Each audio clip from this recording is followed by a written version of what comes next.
now we're going to go to John Dickerson, our political director and the anchor of Face the Nation.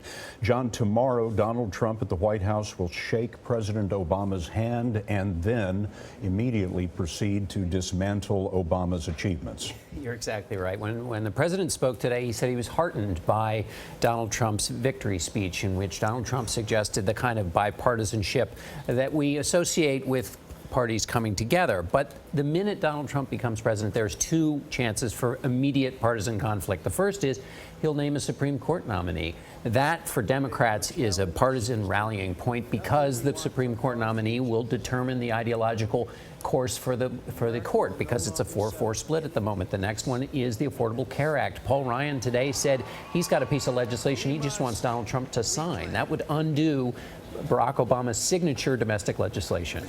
It's a maxim of politics that revolution is easy, but governing is hard. What do we know about his management style? Well, from the campaign, we know it has its chaos moments. He had three campaign managers. Now, he finally stuck with one at the end, but then he also did something that was extraordinary. He went totally against the conventional wisdom of politics, and he also brought in some new people who'd not been involved in politics, and that won the day for him. Voters say they want to make sure that he listens to his advisors, and he does have, as Major mentioned, you got Newt Gingrich and Rudy Giuliani and Chris Christie, who he did listen to, and Reince Priebus. So he seems to be able to do that. The one to watch that I've been hearing from Republicans is Vice President Mike Pence. A lot of Republicans think Pence will have a big role, which might change the way this White House is structured. 36 hours ago, many people were asking what would happen to the Republican Party after the election. Now it's the Democratic Party they're talking about. Well, that's right. Who is the leader of the Democratic Party?